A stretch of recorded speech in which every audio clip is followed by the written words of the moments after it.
નમસ્કાર વિદ્યાર્થી મિત્રો. આજે આપણે ધોરણ 11 ભૌતિક વિજ્ઞાન વિષયમાં પ્રકરણ 7 કણોના તંત્ર અને ચાક ગતિની ચર્ચા કરીશું. સૌપ્રથમ આપણે ચાક ગતિના લક્ષણોની વાત કરીએ. તો ચાક ગતિ એટલે શું એ વસ્તુ આપણે આગળ થોડીક જોઈ. હવે એના કેરેક્ટરિસ્ટિક્સ કેવા હોય છે એની વાત કરીએ. તો સ્થિર અક્ષને અનુલક્ષીને દ્રઢ પદાર્થના પરિભ્રમણમાં પદાર્થનો દરેક કણ વર્તુળાકાર ગતિ કરે છે, જે વર્તુળના અક્ષના લંબ સમતલમાં છે અને તેનું કેન્દ્ર અક્ષ પર હોય છે. હવે આ સમજીએ કે આ કેવી રીતે શું કહેવા માગે છે. તો સૌપ્રથમ તમે આ આકૃતિ જે છે એને બરાબર ધ્યાનથી જોજો. તો એક્સ વાય ઝેડ જે અક્ષો છે જ્યાં ભેગા થાય છે એના આપણે એનું છેદન બિંદુ ઓ અહીંયા બતાવેલું છે, અને ઝેડ અક્ષ જે છે એના અનુલક્ષીને આ જે દ્રઢ પદાર્થ છે એ ભ્રમણ કરે છે. એટલે ઝેડ અક્ષ શું બને છે? તો ઝેડ અક્ષ એ ભ્રમણાક્ષ બને છે. હવે આ ઝેડ અક્ષ જે છે એનાથી R1 અંતરે, R2 અંતરે બે બિંદુઓ આપેલા છે. તો P1 બિંદુ જે છે એ દ્રઢ અક્ષ આ જે ભ્રમણ કરી રહ્યો છે એની ભ્રમણાક્ષી R1 જેટલા અંતરે છે. આ જે છે ડિસ્ટન્સ એ કેટલું છે? R1 જેટલું છે. આ R2 જેટલું છે. હવે જ્યારે પદાર્થ ભ્રમણ કરતો હશે એટલે એમાંનું આ જે કણ છે P1 કણ અને P2 કણ એ પણ એની સાથે સાથે શું થતા હશે? ભ્રમણ કરતા હશે. અને એના કારણે શું બનતું હશે? તો એક વર્તુળાકાર ગતિપથ બનતો હશે. P1નો પણ ગતિપથ વર્તુળાકાર હશે, P2નો પણ ગતિપથ વર્તુળાકાર હશે. અને આ બંને જે સમતલો છે અહીંયા જે બતાવેલા છે વર્તુળો દ્વારા, એ બંને સમતલો આપેલા ઝેડ અક્ષને લંબરૂપે હશે. એ પણ બાબત ક્લિયર છે. હવે તમે કોઈ ત્રીજું કણ P3 લો. અહીંયા જે બતાવેલું છે ક્યાં આવેલું છે? તો કે ઝેડ અક્ષ ઉપર આવેલું છે. હવે એના દ્વારા કોઈ વર્તુળ રચાતું નથી. જોઈ શકાય છે કે અહીંયા જે બે વર્તુળો બતાવ્યા છે એવું કોઈ વર્તુળ આપણને P3 કણ દ્વારા મળતું નથી. તો એનું કારણ શું કહી શકાય? કારણ કે અક્ષ ઉપર આવેલું છે માટે એ સ્થિર છે. એટલે અક્ષ ઉપર આવેલું જે કણ છે એ કોઈપણ પ્રકારની વર્તુળાકાર ગતિ કરતું નથી, કારણ કે એના માટે આ 0 થઈ જાય છે. બરાબર? તો આ બધી બાબતો ચાક ગતિ સમજવા માટે ખૂબ મહત્ત્વની છે. તો જોયું કે દરેકે દરેક કણ શું કરે છે? વર્તુળાકાર ગતિ કરે છે પદાર્થનું, પણ જે અક્ષ ઉપર આવેલું છે એ સ્થિર રહે છે. હવે આ બધી બાબતો તમે ક્લિયર કટ સમજી લીધી હોય તો આની ઉપરથી જે દ્રઢ પદાર્થની ગતિ થઈ રહી છે એ ગતિ આપણને અલગ અલગ કિસ્સામાં કેવા પ્રકારે ઉદાહરણ સ્વરૂપે મળે છે એની થોડીક ચર્ચા કરવાની રહે છે. તો હવે આપણે એક બીજી આકૃતિ જોઈએ.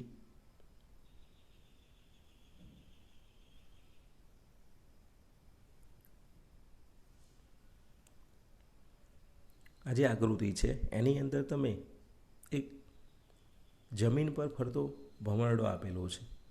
હવે જો જમીન ઉપર જ્યારે ભ્રમણ ગતિ કરે છે ત્યારે એની ગતિ દરમિયાન એ પોતાની જે પોઝિશન છે એ બદલે છે. માની લો કે ઓ બિંદુના કોન્ટેક્ટ આ જે છે એની ભ્રમણક થઈ, પછી ભમરડો ઊભો થાય છે, આ એની ભ્રમણક થઈ, થોડોક ત્રાસો થાય છે, આ ભ્રમણક થાય. જોઈ શકાય છે કે ઓ બિંદુમાંથી જ ભ્રમણક્ષ પસાર થાય છે, પણ ભ્રમણક્ષ એના એ રહેતી નથી, એટલે કે સ્થિર ન પણ હોય. જમીન પર ફરતો જે ભમરડો છે એની પરિભ્રમણક્ષ સ્થિર ન પણ હોય. આકૃતિ એમાં જે દર્શાવેલી છે એમ એ શું થાય છે? બદલાય છે. આવા ભમરડાની અક્ષ જમીન સાથે તેના સંપર્ક બિંદુમાંથી પસાર થતી શિરોલંબ અક્ષને ફરતે તે ગતિ કરે છે. તેથી એ એક આકૃતિમાં એક શંકુ આકાર બનાવે છે. આ જે આકૃતિ બતાવેલી છે એમાં એક શંકુ આકારની રચના જે થયેલી છે એવી એક પરિસ્થિતિ આપણને આપે છે. એટલે ભમરડાની અક્ષનું ઉર્ધ્વ અક્ષને અનુલક્ષીને આ રીતે ફરવું તેનું નામ પાડેલું છે ધ્રુણન, જેમાં જમીન સાથેનું ભમરડાનું સંપર્ક બિંદુ સ્થિર રહે છે. એટલે ઓ બિંદુ બદલાતું નથી. એટલે અહીંયા શબ્દ વાપરેલો છે ધ્રુણન, પ્રિસિઝન પણ કહેવાય છે. તો આ આકૃતિ ઉપરથી આપણે આને ધ્રુણન ગતિ તરીકે ઓળખીશું અને આ રીતે વ્યાખ્યાયિત થાય છે. કોઈપણ અક્ષણે ભમરડાની જે પરિભ્રમણ અક્ષ સંપર્ક બિંદુમાંથી પસાર થાય છે અને આ પ્રકારની ગતિનું બીજું ઉદાહરણ એ દોલન કરતો ટેબલ ફેન છે. હવે મેં બધાએ ટેબલ ફેન જોયેલો છે, બરાબર. બીજા અત્યારે પેડેલ ફેન પણ આવે છે. તો પેડલ ફેન અને ટેબલ ફેનની અંદર જ્યારે આપણે એ ફેનને ફરતો રાખીએ છીએ, આપણી ગુજરાતી ભાષામાં કહીએ છીએ કે ફરતો રાખો પંખાને, તો શું પરિસ્થિતિ જુદી પડે છે. તો ટેબલ ફેન અને સીલિંગ ફેનમાં ટેબલ ફેન જે છે એ ફરી શકે છે. હવે તમે સમજો કે કેવી રીતે ફરતો હોય છે. તો આ પ્રકારના પંખાની જે પરિભ્રમણ અક્ષ છે સમકીર્તિ સમતલમાં દોલન ગતિ ધરાવે છે, જે ઉર્ધ્વ અક્ષને અનુલક્ષીને હોય છે, બરાબર. એટલે અહીંયા તમે ઓ બિંદુ જે છે એમાંથી પસાર થતી બે અક્ષો વિચારી શકો છો. એક આજે અહીંયા ઊભી બતાવેલી છે અને બીજી એક આડી બતાવેલી છે. તો આ જે આડી અક્ષ છે એના અનુલક્ષીને પંખાના પાંખિયા ફરતા હોય છે. એટલે એ ચાક ગતિ કરતો હોય છે. દરેક કણ, આ કણ લઈએ તો એનું ભ્રમણ થતું હોય તો વર્તુળ બને, અહીંયાનું કોઈ કણ લઈએ એનું ભ્રમણ થતું હોય તો વર્તુળ બને. પણ સાથે સાથે બીજું શું થાય છે, જે બીજી ધરી છે ઊભી ધરી, એ ધરીને અનુલક્ષીને એ શું કરે છે, દોલન પણ આપે છે. એટલે આ કિલકિલ કરેલી ઉર્ધ્વ અક્ષ જે છે જેને આપણે આકૃતિ બીમાં બતાવેલી છે, આ આકૃતિમાં, બરાબર, એમાંથી એ પસાર થાય છે. અને આવા પંખો ફરતો હોય છે ત્યારે તેની અક્ષ એક બાજુથી બીજી બાજુ ફરે, બરાબર, એક બાજુથી બીજી બાજુ ફરે છે. કારણ કે પંખો ફરે છે એની સાથે સાથે એનું માની લો કે આ ઊભી અક્ષ છે, તો પંખાની રેન્જ અહીંથી ચાલુ કરી અહીંયા સુધી ફરે છે. તો આ જે પોઝિશન છે એ પોઝિશનને તમારે એ રીતે ધ્યાનમાં લેવાની છે. તો આવો પંખો ફરતો હોય છે ત્યારે તેની અક્ષ એક બાજુથી બીજી બાજુ ફરે છે, ત્યારે પણ કિલકિત કરેલ બિંદુ સ્થિર જ રહે છે, ઓ બિંદુ સ્થિર જ રહે છે. આમ ભમરડા અથવા પેડલસ્ટન ફેનના પરિભ્રમણમાં દ્રઢ પદાર્થનું એક બિંદુ સ્થિર જ રહે છે, પણ રેખા સ્થિર રહેતી નથી. ભમરડા અથવા પેડલસ્ટન ફેનની ચાક ગતિમાં અક્ષ સ્થિર નથી, તેમ છતાં તેની અક્ષ હંમેશા એક બિંદુમાંથી પસાર થતી જોવા મળે છે. એટલે આ બંને ઉદાહરણો દ્વારા આપણને એ જ વસ્તુ સમજાવવા માગે છે કે આવી ધ્રુણન ગતિ પણ હોઈ શકે છે, બરાબર. તો ચાક ગતિ અને ધ્રુણન ગતિમાં થોડોક ફેર પડે છે. ચાક ગતિ પણ છે. મિત્રો, હવે આપણે દ્રઢ પદાર્થની શુદ્ધ સ્થાનાંતરિત ગતિ અને ચાક ગતિની મિશ્રિત ગતિની ઉદાહરણ દ્વારા સમજ મેળવી. હવે બે આકૃતિ આપેલી છે. બંને આકૃતિની અંદર એક દ્રઢ પદાર્થ જે છે એની ગતિ બતાવેલી છે. દ્રઢ પદાર્થનું કોઈ એક બિંદુ પી જે છે એના આપણે અહીંયા એનું દ્રવ્યમાન કેન્દ્ર છે ઓ, એના સંદર્ભમાં લઈ લઈએ. તો અહીંયા O1, O2, O3 એવી 3 સિચ્યુએશનો બતાવેલી છે, બરાબર. આ દ્રવ્યમાન કેન્દ્રની ગતિ છે અને જે બિંદુઓ છે P1, P2 અને P3 એમની પણ ગતિ બતાવેલી છે. એટલે પહેલા નંબર ઉપર 1 લખેલું છે, બીજા નંબરે 2 લખેલું છે અને પછી 3 લખેલું છે. એક્ઝેક્ટલી એ ઓ બિંદુઓ જ બતાવેલા છે, પણ પોઝિશન પ્રમાણે 1, 2, 3 આપેલા છે. અને એ જ રીતે બીજા નંબરની આકૃતિ છે એમાં પણ એવું બતાવેલું છે. બે આકૃતિની આપણે અહીંયા કમ્પેરિઝન કરવાની છે. તો આકૃતિ પરથી સ્પષ્ટ જોઈ શકાય છે કે પ્રથમ આકૃતિમાં પદાર્થની ગતિ એવા પ્રકારની છે કે એમાં કોઈ પણ પ્રકારનું રોટેશન જોવા મળતું નથી. કેવી રીતે રોટેશન સમજવાનું છે? તો પદાર્થ આમ ગતિ કરીને જાય છે ખરો આ માર્ગે, પણ પદાર્થ સીધો છે આ રીતે તો સીધો જ રહે છે. પણ બીજા નંબરની જે આકૃતિ છે એની અંદર રોટેશન થાય છે. પદાર્થ આ રીતે હતો, અહીંયા આગળ ગયા પછી એ જ પદાર્થ, એના પછી એ જ પદાર્થ. આ સિચ્યુએશનો તમારે અહીંયા સમજવાની છે. અહીંયા પદાર્થ ઉપર નીચે ગતિ કરે છે, પણ એની ગતિ એવા પ્રકારની છે કે પદાર્થ સમગ્રતા પોતાની ગતિ ઉપર ભ્રમણ ગતિ જો દેખાડતો નથી. જ્યારે અહીંયા તમે જોઈ શકો છો કે પદાર્થ સાથે સાથે રોટેટ પણ થાય છે, ભલે આખો ફરે છે કે નથી ફરતો. તો આની અંદર તમને α1, α2 અને α3 જે ખૂણાઓ આપેલા છે એ સરખા રહેશે. સમકેંદ્રી સાથે બનતા ખૂણાઓ છે. જ્યારે બીજા નંબરની આકૃતિ છે એમાં α1, α2 અને α3 અલગ અલગ જોવા મળે છે. બરાબર? એટલે આ જો α1, α2 અને α3 સરખા રહેતા હોય તો એ શુદ્ધ સ્થાનાંતરિત ગતિ છે. શુદ્ધ સ્થાનાંતરિત ગતિ બતાવે છે આના માટે. અને α1, α2, α3 કેવા રહેતા હોય? સરખા ન રહેતા હોય, એટલે નમન જુદું જુદું મળતું હોય. એને નમન કોણ કહેલા છે? તો આવી પરિસ્થિતિમાં મિશ્રિત ગતિ કહેવાય. ચાક ગતિ અને શુદ્ધ સ્થાનાંતરિત ગતિની મિશ્રિત ગતિ છે. એટલે બંને આકૃતિ તમારે આ રીતે સમજી લેવાની છે અને એના અનુસંધાને તમારે આ બાબતો દર્શાવવાની છે. એટલે પછી એના સંદર્ભમાં તમારે અહીંયા આવું લખાણ લખવાનું થાય છે. બરાબર? આમાં ખાસ નોંધવાના આ નમન કોણોનો જે બાબતની વાત કરી એ તમારે નોંધવાના છે કે α1, α2, α3 સરખા હોય તો શુદ્ધ સ્થાનાંતરિત ગતિ છે, અને α1, α2, α3 સરખા ન હોય, બરાબર, તો આવી જે ગતિ છે એ શુદ્ધ સ્થાનાંતરિત ગતિ અને ચાક ગતિની મિશ્રિત ગતિ છે. બરાબર? આ બે મેઇન પોઈન્ટો છે. બાકી તો આકૃતિનું વર્ણન છે.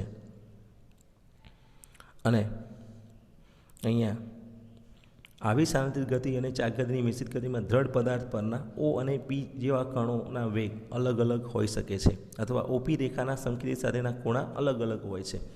હવે મિત્રો, આપણે જોયું, આગળ પણ જોયું હતું કે શુદ્ધ સ્થાનાંતરિત ગતિને દર્શાવી હોય તો કેવી રીતે બતાવી શકાય. તો આગળ આપણે આ બાબતની વાત આવી હતી કે આ એક ઢોળાવ હોય, આ ઢોળાવ ઉપર કોઈ પદાર્થ સરકીને નીચે આવતો હોય તો એ પદાર્થ જ્યારે અહીંયા આવે છે ત્યારે આ કણે જેટલું સ્થાનાંતર કર્યું છે એટલું સ્થાનાંતર આ કણે પણ કર્યું હશે. બરાબર? બધાનું સ્થાનાંતર સરખું હોય છે અને વેગ સમાન હોય છે. જ્યારે આની જગ્યાએ તમે એવું વિચારો કે આ ઢોળાવ છે, આ ઢોળાવ ઉપર કોઈ ગોળાકાર પદાર્થ મૂકેલો છે અને એ ભ્રમણ કરતો કરતો નીચે આવે છે, ગબડતો ગબડતો, તો એની અંદર રેખીય સ્થાનાંતર પણ થાય છે અને ભ્રમણ ગતિ પણ થાય છે. એટલે બધા કણોનો જે વેગ છે એ અહીંયા અલગ અલગ કહી શકાય, એક સરખો રહેતો નથી. બરાબર? એટલે આ પ્રકારની ગતિનું જે ઉદાહરણ છે એ આપણે અહીંયા ઢોળાવના સમતલ પર નીચે તરફ ગબડતા એક નળાકારની સ્થિર અક્ષના અનુલક્ષને ગતિ લઈ શકીએ છીએ. એ પણ ચાક ગતિ અને શાંત ગતિનું મિશ્રણ છે. બરાબર? અને મેં તમને આગળ કીધું એમ જો બ્લોક લેવામાં આવે ને સરકતો નીચે જાય તો એ શુદ્ધ સ્થાનાંતરિત ગતિ છે. મિત્રો, આપણે હવે કણોના તંત્ર, દ્રવ્યમાન કેન્દ્ર અને એક પરિમાણમાં બે કણોના બનેલા તંત્રનું દ્રવ્યમાન કેન્દ્ર શોધવાના સૂત્રની વાત કરીએ. તો સૌથી પહેલી વાત કરીએ કણોનું તંત્ર કોને કહેવાય. તો એકબીજા સાથે આંતરક્રિયા કરી શકે તેવા એક કરતાં વધારે કણોના સમૂહને કણોનું તંત્ર કહે છે. ફરીથી, એકબીજા સાથે આંતરક્રિયા કરી શકે તેવા એક કરતાં વધારે કણોના સમૂહને કણોનું તંત્ર કહે છે. હવે કણોનું તંત્ર ક્લિયર થઈ ગયું હોય તો દ્રવ્યમાન કેન્દ્ર કોને કહેવાય એની વાત કરીએ. તો કણોનું બનેલું જે તંત્ર છે સ્થિર હોય કે ગતિમાં, ત્યારે તેનું સમગ્ર દળ, જો અહીંયા શબ્દ આવે છે દળ, કેવું દળ? તો કે સમગ્ર દળ. સમગ્ર દળ જે બિંદુ પાસે કેન્દ્રિત થયેલું હોય તેને તંત્રનું દ્રવ્યમાન કેન્દ્ર અથવા અંગ્રેજીમાં સેન્ટર ઓફ માસ કહે છે. બરાબર. તો જે બિંદુએ પદાર્થનું અથવા કણોના તંત્રનું સમગ્ર દળ કેન્દ્રિત થયેલું હોય છે તે બિંદુ દ્રવ્યમાન કેન્દ્ર તરીકે ઓળખાય છે. બરાબર. તો આ બંને વ્યાખ્યાઓ ક્લિયર હોય તો હવે આપણે એનાથી જે પ્રશ્ન મેળવવો છે એની ઉપર જઈએ. એક પરિમાણમાં બે કણોના બનેલા તંત્રનું દ્રવ્યમાન કેન્દ્ર કેવી રીતે શોધી શકાય? તો એના માટે એક આકૃતિ વિચારીએ. આકૃતિની અંદર તમે જોઈ શકો છો કે M1 અને M2 દળના બે કણો બતાવેલા છે. M1 M2 બરાબર. અને n કણોના તંત્ર હોય તો એના માટે તમારે આવા n કણો વિચારવાના. હાલ આપણે બેનો જ વિચાર કરીએ તો M1 અને M2 જે છે આ બે દળ ધરાવતા કણો x અક્ષ પરના ઉગમ બિંદુઓથી ધારી લઈએ કે x1 અને x2 અંતરે આવેલા છે. હવે આવા જે કણો છે એના માટે આપણે આ જે કણો છે એનું દ્રવ્યમાન કેન્દ્ર કે એવું બિંદુ છે જે ઉગમ બિંદુથી ધારી લઈએ કે કેટલા અંતરે, x જેટલા અંતરે આવેલું છે. અને એના પણ આકૃતિમાં આ રીતે બતાવેલું છે. આ સી બિંદુ એ સેન્ટર ઓફ માસ બતાવે છે. બરાબર. OC તરીકે x અંતરે આવેલું છે. તો આને આપણે વ્યાખ્યાયિત કરવું હોય તો આ x શોધવા માટે આપણે કંઈક આ રીતના સમીકરણનો ઉપયોગ કરી શકીએ છીએ. x is equal to m1 x1 plus m2 x2 ભાગ્યા m1 પ્લસ m2. આના વડે દ્રવ્યમાન કેન્દ્રને આપણે વ્યાખ્યાયિત કરીએ છીએ. અહીંયા x એ શું બતાવે છે? તો x એ આ જે x1 અને x2 અંતરે જે કણો આવેલા છે M1 અને M2 દળ ધરાવતા એમનું દળ ભારિત સરેરાશ સ્થાન બતાવે છે. આને દળ ભારિત સરેરાશ સ્થાન તરીકે પણ ઓળખવામાં આવે છે. અને હવે ધારી લઈએ કે ધારો કે M1 અને M2 સરખા છે તો શું થાય? આ એક સમીકરણ યાદ રાખી લેવાનું છે. હવે આપણે એવી ધારણા મૂકીએ છીએ અહીંયા કે M1 અને M2 સરખા છે તો સમીકરણ જે અહીંયા આપણે લાયા એમાં શું ફેરફાર થાય? તો આ સમીકરણ જે છે એની અંદર M1 M2ની જગ્યાએ m મૂકી દેવામાં આવે તો mx1 વત્તા mx2 ભાગ્યા m પ્લસ m આવું સમીકરણ બને. ઉપરથી m નીકળી જાય, નીચે 2m છે તો નીચે 2 વધે તો x1 પ્લસ x2 બાય 2. આમ સમાન દળના બે કણોનું દ્રવ્યમાન કેન્દ્ર તે બંને કણોને જોડતા રેખાખંડ પર મધ્યમાં આવેલું હોય છે. બરાબર. હવે ધારો કે n કણો હોત તો શું થાત? સમીકરણમાં કેવો ફેરફાર આવે? તો મિત્રો n કણોના બનેલા તંત્રની જ્યારે વાત કરીએ છીએ ત્યારે આ સમીકરણ આ રીતે બદલાય છે. n કણો હોય તો m1 x1, કારણ કે અંતરો x1 x2 x3 xn મળવાના છે, દળો m1 m2 up to mn મળવાના છે. તો આ પરિસ્થિતિમાં એક પરિમાણની વાત કરીએ છીએ. ધ્યાન રાખજો, આખો પ્રશ્ન એક પરિમાણ એટલે કોઈ એક અક્ષ માટેની જ વાત થઈ રહી છે. અહીંયા આપણે x અક્ષ લીધેલો છે. બરાબર. એટલા માટે x સિમ્બોલ વાપરીએ છીએ. તો m1 x1 plus m2 x2 plus m3 x3 up to mn xn ભાગ્યા m1 plus m2 plus m3 up to mn. હવે મિત્રો આને સિમ્બોલિક સ્વરૂપમાં રજૂ કરવું છે. સિમ્બોલિક સ્વરૂપ એટલે અહીંયા સિગ્માના સ્વરૂપની વાત કરું છું, કારણ કે સરવાળો છે. તો આટલું લાંબુ ન લખવું હોય તો શું લખાય? તો કે સિગ્મા એટલે સરવાળો. કોનો સરવાળો? તો કે m અને xનો. mi xi ભાગ્યા સિગ્મા mi તો એ તમને આખું આ પદ જ રજૂ કરે છે, બરાબર. સિગ્મા એમ એટલે કુલ દળ થાય, એટલે એની જગ્યાએ કેપિટલ એમ પણ લખી શકાય છે. એટલે આવું સમીકરણ પણ લખી શકાય છે. તો આ થઈ દ્રવ્યમાન કેન્દ્ર મેળવવાની વાત. તો દ્રવ્યમાન કેન્દ્ર સૂત્રની મદદથી આ રીતે આપણે શોધી શકીએ છીએ આ સમીકરણનો ઉપયોગ કરીને.